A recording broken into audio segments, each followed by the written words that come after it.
Liz Olson is Representative 7B, which is basically the western side of Duluth. She's kind enough today to join us to talk about her reelection campaign. Representative, thank you very much. I appreciate the time.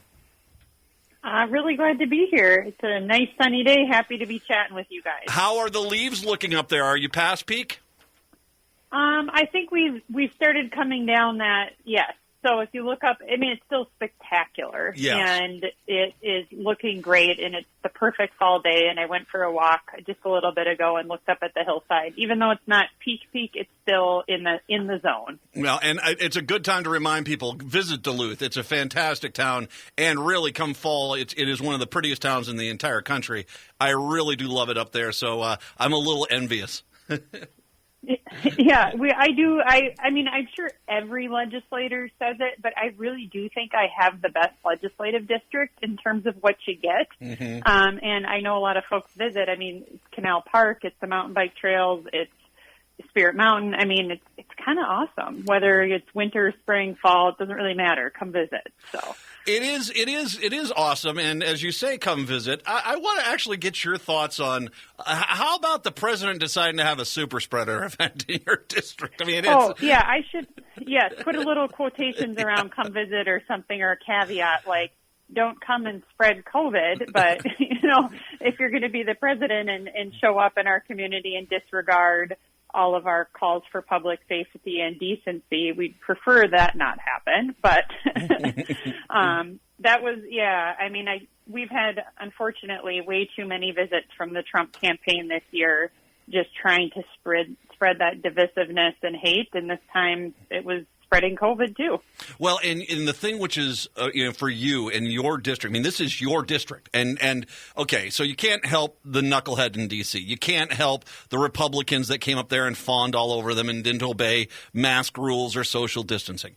But, and really a lot of the people that go to these events are not from your district. They're traveling 4 hours, 7 hours, 9 hours. They're not from the 7B district. But at the same time, your district is the one that suffers because anytime someone's stopping for food or for gas or for directions or anything, that anyone that got exposed is now in your district. I mean, the impact of your district, even if with people that are not Trump supporters or Republican supporters, I mean, that's actually, I imagine it made you mad to a point because, I mean, let's face it, this is just recklessness beyond recklessness.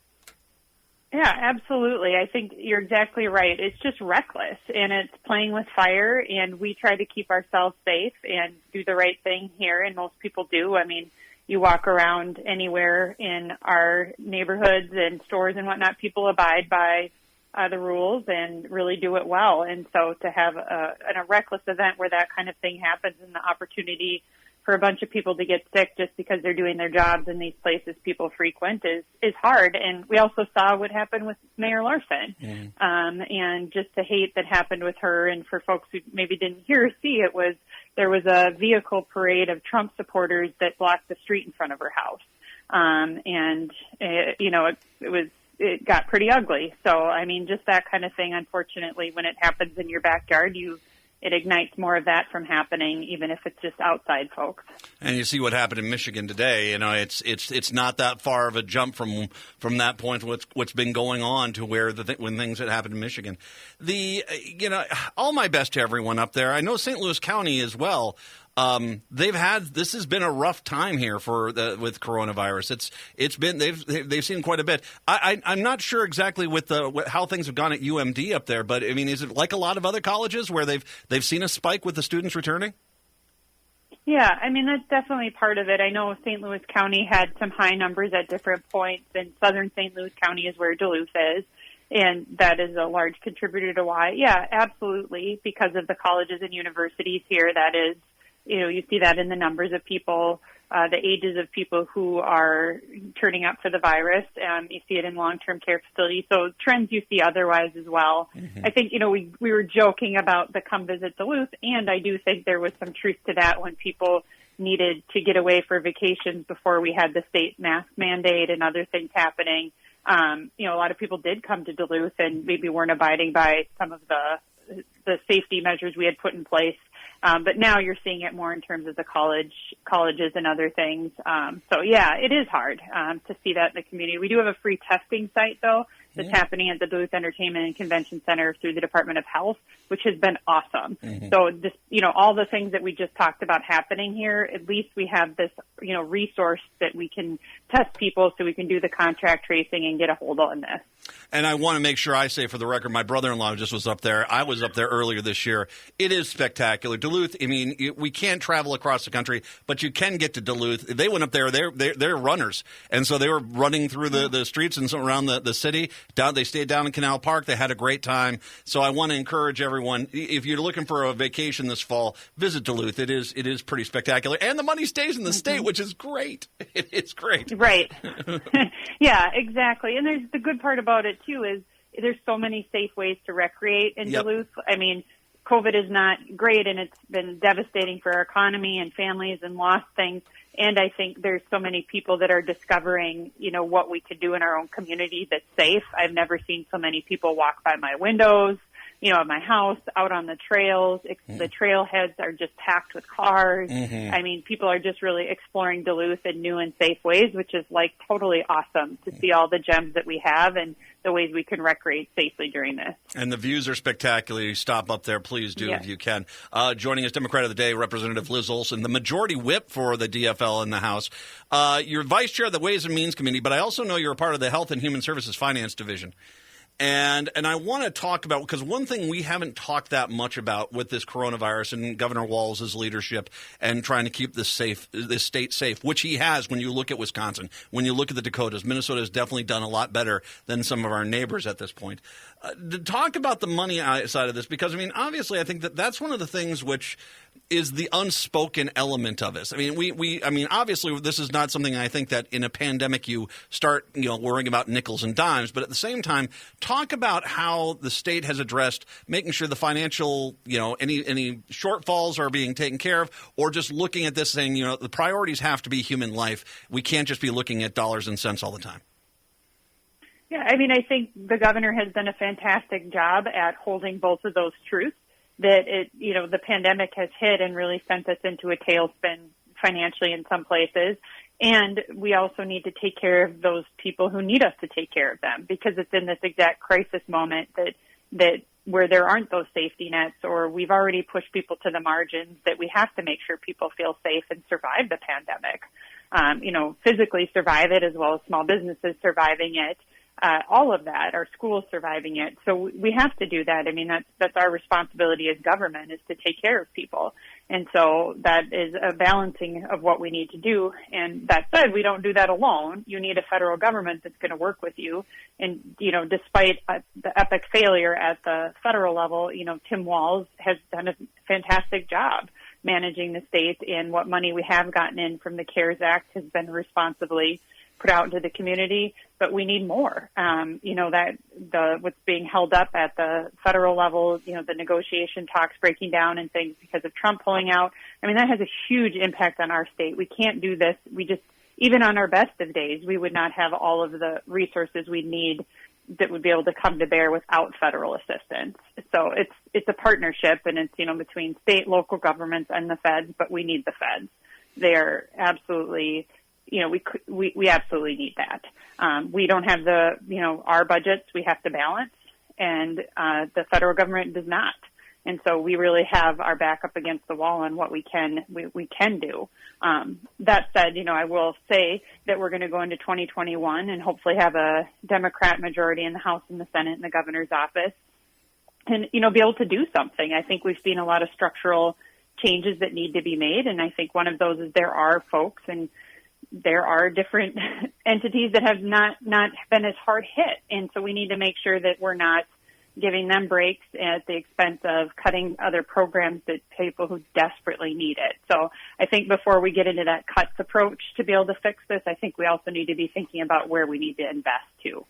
And it is, and frankly, this is the failure of conservative Republican policy, is that there are times where, a natural disaster, a pandemic, things which go way beyond just, someone's not working hard enough to pull themselves up by the bootstraps. Mm-hmm. It goes to a point where the role of government has to be the compassionate one, has to be the one out there trying to help people, because we are not an 18th century English town, for God's sakes, where, a quarter of the population dies. We need to, you have to put it out there.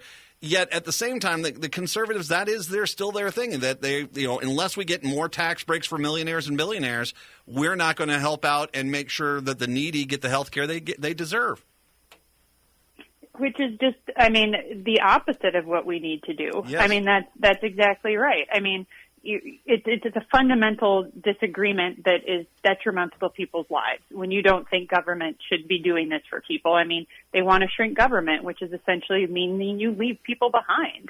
And especially in this pandemic, we've seen who those people are. There are earliest learners, there are elderly in nursing homes, there are frontline workers. They are the most essential parts of our, economy and our communities.